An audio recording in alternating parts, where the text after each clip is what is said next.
Hey, what is going on, guys? In this video today, we're going to be discussing the current building meta of Fortnite, why I think it's bad for the game in general, and also why it's pretty disadvantageous for controller players specifically. So to understand the current building meta, it's important to also realize how it's kind of changed over time.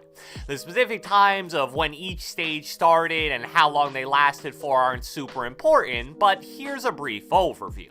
The first presence of building in Fortnite occurred very early in the game's history, probably within the first 1 to 2 months, but it's pretty much just super basic defensive building such as placing a single wall or ramp to block AR fire. As crazy as it may sound to people that didn't play back then, being able to do something as simple as that really gave you such a huge advantage in fights, and it was massive for the skill gap of the game. Then, a few months after that, the meta was still defensive building, but it had taken a major step forward in terms of effectiveness. This was around the time where players were actually building full defensive structures, and the most popular were the iconic 1 high and also 3 high 1x1s, which are obviously still a staple of the game today. Relatively basic defensive building remained the meta until around Season 2 to 3, and that's when we saw probably the biggest shift in the history of Fortnite, because people realized how powerful of a tool building could be when used offensively. High ground has always been dominant in Fortnite, so when players learned that they could build to give themselves it, that's when stuff got pretty crazy. It created this time period in Fortnite from around Season 3 to maybe 5 or 6 where crazy ramp rushes and more basic high ground retakes were all the rage. And up until around Season 8 or so, those offensive building techniques just continued to get more and more advanced. And people definitely still create new high ground retakes every single day, but the majority of them now are more flashy and just for show at this point. So around this time in Fortnite history, most really good players had pretty much mastered the most advanced and effective offensive building strategies. So because everybody became so good at going on offense, what became really important was also being able to play defense. Back in Season 4 or 5, if you were a good offensive builder, you were probably able to get high ground in pretty much every single fight, so the game was actually super easy and simple for you. But as time has gone on, here's what you're starting to see now. Practically everybody's a really good offensive builder, so instead of getting high ground 90% of the time, maybe now that number's more like 50 or 60%. Plus, the value of high ground itself in the early and mid part of games has also seen a major decrease in value. We've talked about it before, so I won't go too in depth, but basically, players aren't stupid. If you beat them to high ground, they're not just gonna look up at you and let you shoot them, they're gonna do something to counter you. And that mindset and strategy has kept evolving further and further throughout the last 2 to 3 full seasons or so, and that leads us to the building meta we have now, which is mainly revolved around box fighting. What started out a few seasons ago as a kinda niche way to defend against players who got high ground over you has increasingly become more and more prevalent in games of every skill level. I mean, this has become so common that there are now players that seriously won't attempt to get high ground even if they have a really good chance at it. They'll see an enemy maybe 15 to 20 meters away on the same level as them, and instead of breaking out some kind of high ground ramp rush, they instead just box themselves into a 1x1 and wait for the enemy to push them. It's an interesting change in the building meta to say the least, but the bad news is I don't really love it for the game as a whole, and I think it's bad for console/controller players specifically. So let's start with why I'm personally not really a huge fan of the box fighting meta, and I think what I'm going to say here is actually something that a lot of people will agree with. So there are obviously a ton of really unique tricks that you can use in box fights. Just think of all the different edits and peek angles and phase techniques that exist, and those obviously separate the good box fighters from the bad box fighters. However, at the end of the day, as complicated as all those advanced things can get, the main objective of box fighting is actually pretty simple. The player inside the box is going to have ownership of a wall, and the player outside of the box is going to either try to replace or phase through the wall. You could be the most talented box fighter in the world, but if you can never replace or phase through a wall when you're attacking or hold a wall when you're defending, you're going to really struggle to win the majority of these engagements.